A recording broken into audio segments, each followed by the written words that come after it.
Alright guys, my name is Chris Gutierrez with Metro Valley Ambulance. I'm a longtime paramedic and power stroke mechanic. I work on the Ford Power Stroke diesels, the 7.3 liter and the 6.0s are primarily what I work on, mostly ambulances. I will work on trucks from time to time, but day to day I work on ambulances, turning wrenches on these guys. And I've got this one to show you. It's 2008. It has 302,000 miles, and some people might be turned off by the miles, but this thing has, it needs nothing. Everything works. I've gone over this thing with the fine-tooth comb. It needs nothing. It's deployment ready today, and you could run calls in this thing.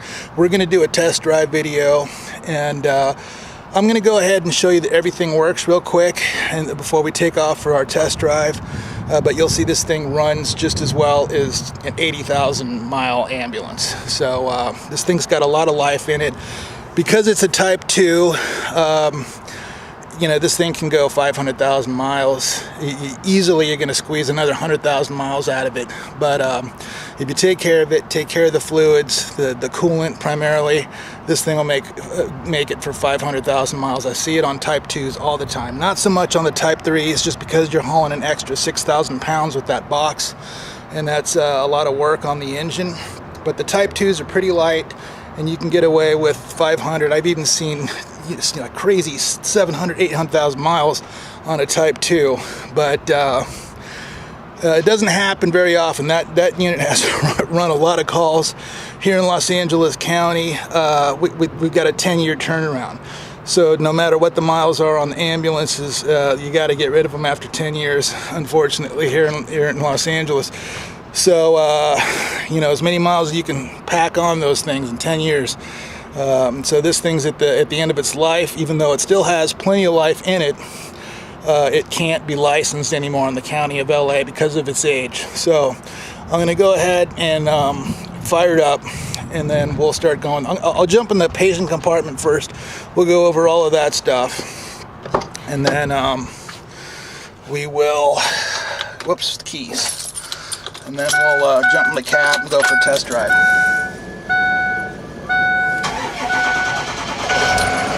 Make sure everything's off there, that the module disconnect is on. Alright, let's get in the back.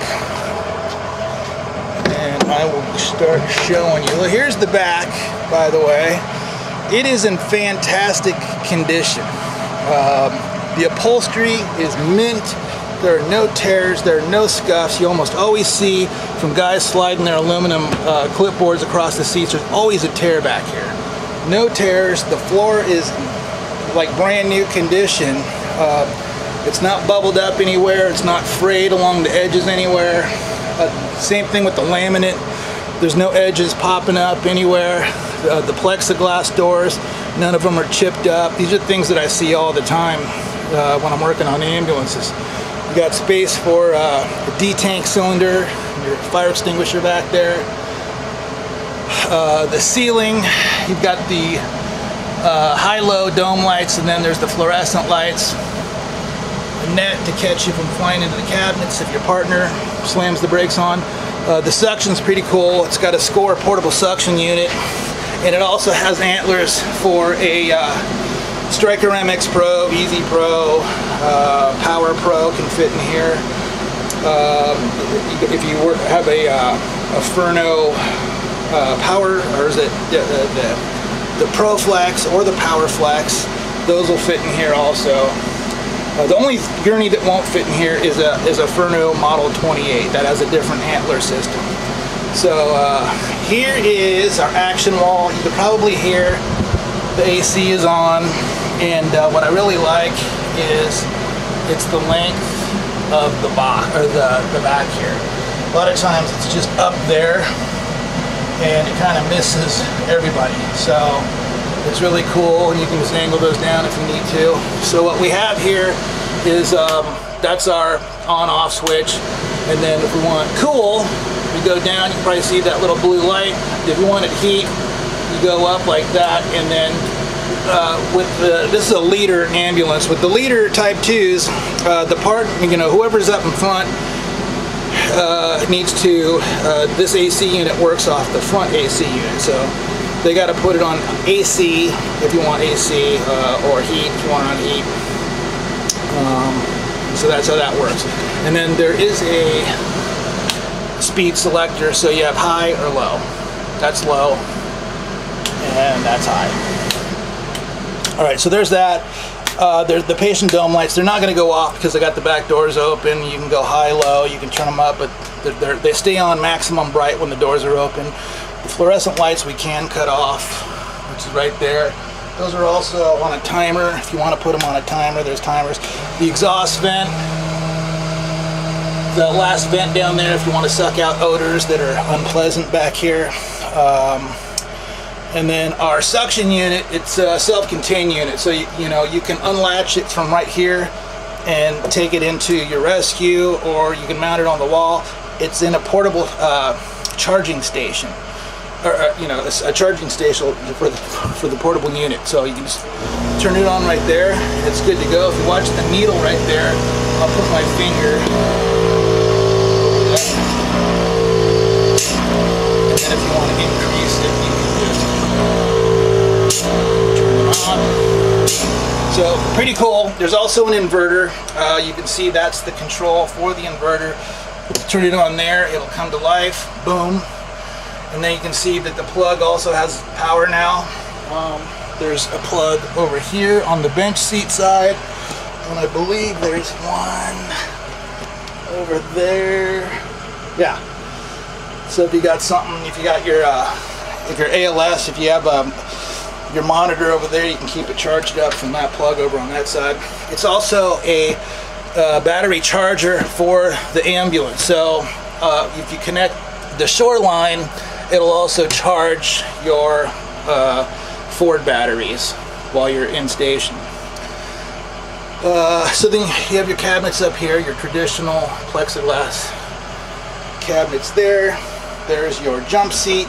There's storage underneath the jump seat. There's also storage for like linens and stuff behind the jump seat. There's a lockable narcotics locker there. I have the key for that. You've got storage here for additional oxygen bottles down there. This is your reach through for the house tank. The house tank is under there. I'll open up the side doors in a minute and show you that. The regulator and everything is there. Here's your jack, all your tools. There is a nice spare tire underneath the rear bumper. What else? There's cabinets above the rear doors. And then I think we just about covered everything back here. Oh yeah, there's put more linen and stuff there. And then you can fit a Furno stair chair in there. A Stryker stair chair will not fit in there, but a Furno stair chair will. So there is that. What else? Oh, backboards. You can put 2, maybe 3 backboards depending on what kind of boards you use. There is space over here for more. Let me show you that. You can put additional boards behind the driver passenger seat, or if you have a flat, if you want to put, this is where the house tank goes in. You can put an M tank or an H tank in there. And you see the regulator is present, so that works. And actually, you know what? This is only an M tank.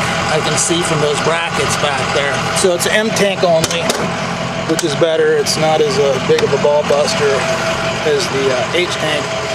And then you can get a better view. You've got a lockable system there for your tanks. You just release there when you want to pull a tank out. And these are both set up for D tanks. If you wanted to put an E tank in there, you'd have to put it down there. And that is that. Let's go up in front. Let me close these back doors. If you don't like the graphics on the back, I just left them on. I can definitely pull that off if you just want a blank slate and you don't want anything at all back there. But you know, if you're a volunteer fire department or something on a budget, you might appreciate having that stuff on there. Okay, here is the front. Here's our driver's seat, the passenger seat, and you can see that the armrest is not broken, which drives me nuts. There is reach through. If you want to reach through, you could climb through there if you're a smaller person, but that might be a chore. And so there's a window in addition to opening it up. I mean, if it was an emergency or something, I could get through there. This part, I could squeeze through there if I had to. There have been times when I've been in the back with a psych patient and they started going nuts, and I've scampered through a compartment that size to get away from them. But there's that. All of our, it's got a AM/FM CD player that works. Let me turn that on real quick.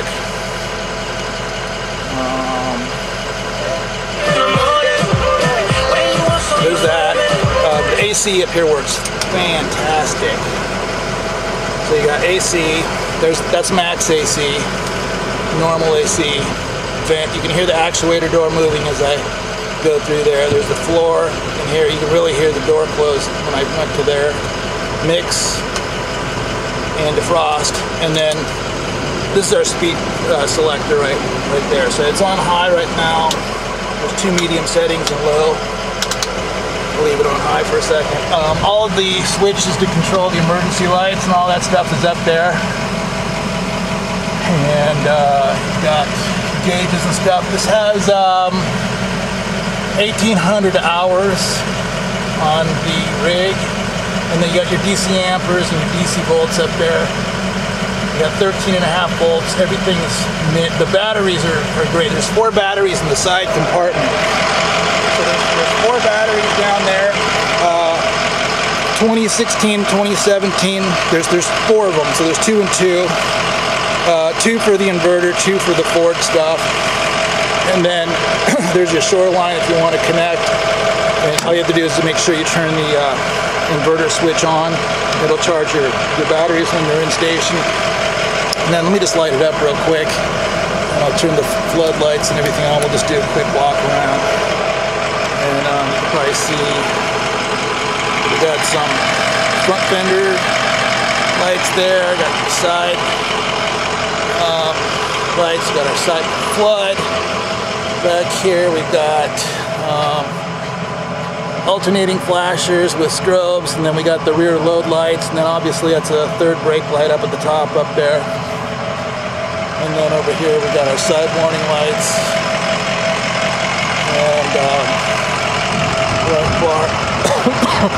And then the quarter, and then there's grill lights there.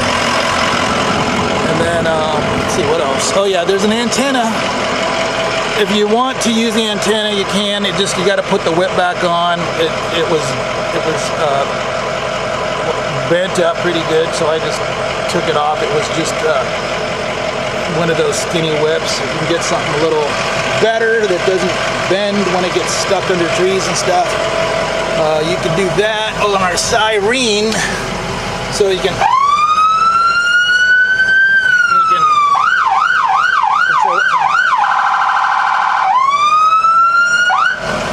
There's a siren, so you can control it from the horn, so you don't have to take your hands off. There's a air horn. There's also this spotlight. You can see if you're looking up for an address or whatnot, you can use your spotlight. So let's go ahead. I see someone just opened the gate up, so that's a perfect opportunity for us to go for a test drive. Let me make sure I got the lights off. That would be embarrassing.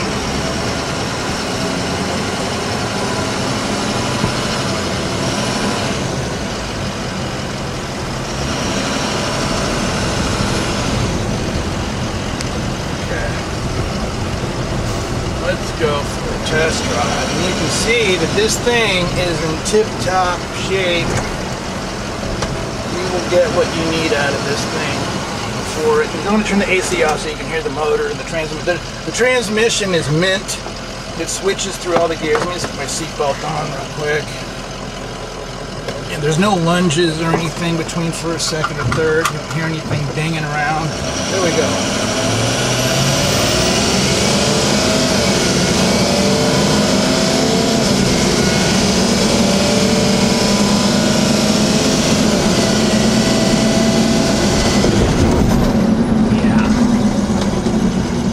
Great pickup, great brakes, everything's tight. Your steering, the suspension, there's no weird squeaks, there's no leaks.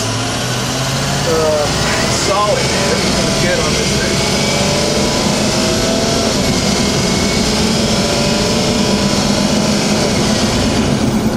Alright, we got a stop sign up here, but as soon as we get through that, I'm going to get real heavy on the accelerator, and we'll get this thing up to 50 or 60.